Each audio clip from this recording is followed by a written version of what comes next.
Hello दोस्तों, आज है 10 जुलाई 2026 और 10 जुलाई 2026 से जितने भी हरियाणा करंट अफेयर के क्वेश्चन बनते हैं हम सब इस वीडियो में डिस्कस करेंगे। और हर क्वेश्चन के बारे में इंपॉर्टेंट और एक्स्ट्रा पॉइंट पढ़ेंगे विद हरियाणा जीके और हरियाणा करंट अफेयर के साथ में। तो सेशन को शुरू करते हैं।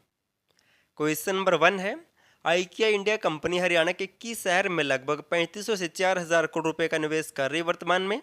तो वर्तमान में आइकिया इंडिया कंपनी हरियाणा के ऑप्शन डी गुरुग्राम जिले में 3500 से 4000 करोड़ रुपए का निवेश कर रही है और 10 एकड़ में प्लांट स्थापित किया जाएगा, जहां पर लगभग 4000 करोड़ रुपए का निवेश किया जाएगा इस कंपनी के द्वारा।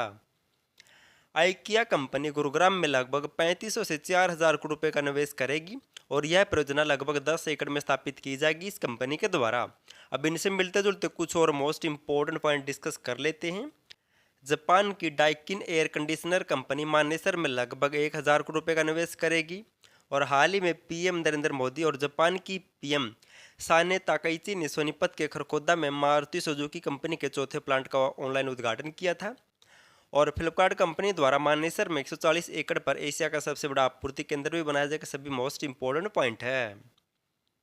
नेक्स्ट क्वेश्चन है, हरियाणा सरकार के नए निर्देशानुसार टीवी के लिए प्रत्येक ग्राम पंचायत में कम से कम कितने निक्षय मित्र बनाए जाएंगे? तो हाल ही में हरियाणा सरकार ने एक नई पहल शुरू की है। हरियाणा को टीवी मुक्त करने के लिए प्रत्येक गांव में कम से कम कितने निक्षय मित्र बनाए जाएंगे? तो इसका राइट आंसर होगा ऑप्शन बी। तो कम से कम 2 निक्षय मित्र स्थापित किए जाएंगे हर ग्राम पंचायत में, ताकि टीवी का दोस्तों जल्द से जल्द खात्मा किया जा सके। हरियाणा को टीवी मुक्त करने के लिए हरियाणा सरकार ने एक नई पहल शुरू की है। अब हर ग्राम पंचायत में कम से कम 2 नक्शे मित्र बनाए जाएंगे जो टीवी मरीजों को गोद लेकर उनकी देखभाल और मदद करेंगे। अब इनसे मिलते जुलते कुछ और पॉइंट जान लेते हैं। हरियाणा सरकार ने वर्ष 2030 तक हरियाणा को टीवी मुक्त करने का लक्ष्य रखा है। पहले वर्ष 2025 तक रखा था, लेकिन वो पूरा नहीं कर पाई। अब हरियाणा को 2030 तक टीवी मुक्त करने का लक्ष्य रखा है। वर्ष 2030 तक ही हरियाणा को बाल विवाह मुक्त करने का लक्ष्य रखा है। वर्ष 2030 तक ही हरियाणा को कुष्ठ रोग मुक्त करने का लक्ष्य रखा गया है। वर्ष 2030 तक ही हरियाणा को एनीमिया मुक्त करने का लक्ष्य रखा गया है। और वर्ष 2030 तक ही हरियाणा को मलेरिया मुक्त करने का लक्ष्य रखा गया। सभी पॉइंट नोट कर लेना, मोस्ट इंपॉर्टेंट है। नेक्स्ट है, हरियाणा के भौतिक वैज्ञानिक डॉक्टर देवेश नांदाल का चयन किस संस्था में हुआ? मोस्ट इंपॉर्टेंट क्वेश्चन दोस्तों, और वर्तमान में चर्चा का विषय बना हुआ है। हाल ही में पानीपत जिले के देवेश नांदाल का चयन कहां पर हुआ है? तो option D, UAP science advisory counselling. इनकी हाल ही में हरियाणा के पानीपत जिले के देवेश नांदाल का चयन यूएपी साइंस एडविजनरी काउंसलिंग में इसका चयन हुआ है। अभी है क्या, इसके बारे में जान लेते हैं।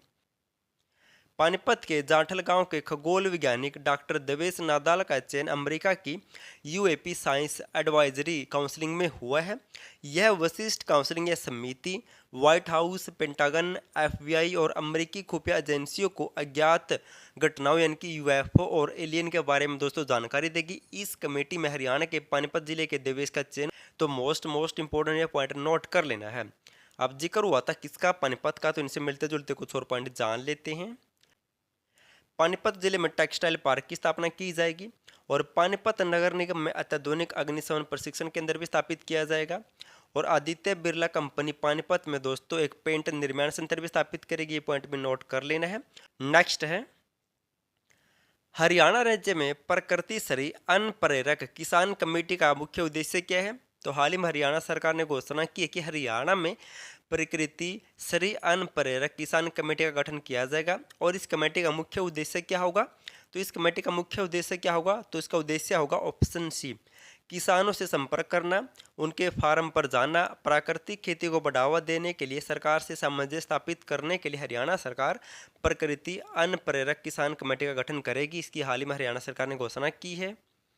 मुख्यमंत्री नैब सिंह सैनी ने प्रदेश के हर जिले में प्रकृति श्री अन्न प्रेरक किसान कमेटी बनाने की घोषणा की है। और इस कमेटी का मुख्य उद्देश्य किसानों से संपर्क करना, उनके फार्म पर जाना, प्राकृतिक खेती को बढ़ावा देने के लिए सरकार के साथ सामंजस्य स्थापित करने के लिए इस प्रकृति श्री अन्न प्रेरक समिति का गठन किया जाएगा हरियाणा राज्य में। अब इनसे मिलते जुलते कुछ और मोस्ट इंपॉर्टेंट पॉइंट जान लेते हैं। हरियाणा राज्य का पहला किसान शहरी पानी सहायता केंद्र कहाँ पर स्थापित किया गया है? तो इसकी स्थापना की गई कहाँ पर? कैथल जिले में। और कैथल जिले के कैलरम गांव के निवासी ईश्वर कुंडू को दोस्तों हाल ही में millionaire farmer of the year award 2025 भी मिला था। ये भी मोस्ट इंपॉर्टेंट ये पॉइंट तो रट लेना है। हाल ही में कैथल जिले के निवासी ईश्वर कुंड को millionaire farmer of the award 2025 मिला है। और अगर आपको दोस्तों हरियाणा पुलिस सीटी मेंस में अच्छा स्कोर करना है तो आपको पता होगा इनके स्पेशल सब्जेक्ट से दोस्तों 20 से 25 क्वेश्चन बनेंगे। इन सभी पर मैंने खुद हैंड रिटन और कलरफुल नोट्स बना के आप पीडीएफ फाइल ले सकते हैं। डिस्क्रिप्शन में लिंक मिल जाएगा, या फिर आपको इस नंबर पर व्हाट्सएप मैसेज करना है। और 3 से 4 नंबर के दोस्तों हरियाणा करंट अफेयर भी आएगी, आप वो भी ले सकते हैं। आज आपके लिए क्वेश्चन आपको इसका आंसर कमेंट करके बताना है। हरियाणा कैडर के किस आईपीएस अधिकारी को पुलिस अनुसंधान एवं विकास ब्यूरो का महानिदेशक नियुक्त किया गया? मोस्ट इंपॉर्टेंट आपको ये पॉइंट बताना है। अगर वीडियो पसंद है तो वीडियो को लाइक, चैनल सब्सक्राइब और शेयर जरूर कर देना। और वीडियो देखने के लिए थैंक यू सो मच।